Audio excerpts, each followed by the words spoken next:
कडा आलु रहेछ के पाक त नपाएको धेरै। हेलो साथीहरू, के छ? कोलाई मनपर्छ चिफ चिल्ली? यो चिल्ली बनाएको देख्दा त मलाई मेरो बुढाको याद आयो के। मलाई चिफ चिल्ली यति मनपर्छ होइन। बुढा चिफ चिल्ली बनाइदिनु भन्यो भने नि रेस्टुरेन्टको भन्दा बढी मिठो बनाइदिनुहुन्छ कि। आज मैले यस्तो चिफ चिल्ली बनाएर खाएको होइन। Chief chilli after long time के चिफ चिल्ली बनाएर खाएको। हेरौँ कस्तो भएछ। कोलाई मनपर्छ है चिफ चिल्ली?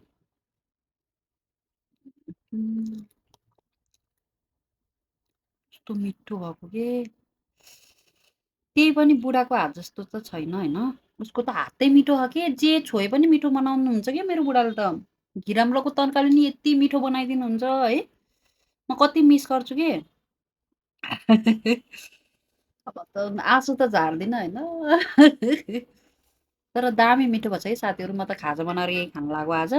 सानुले फ्रेन्च फ्राई खायो, मैले चाहिँ चिल्ली बनाएर खाएको होइन।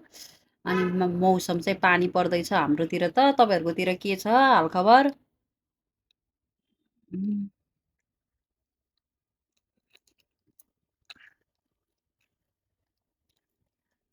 460 लगाएको मैले है आलुमा एकदम पोल्यो।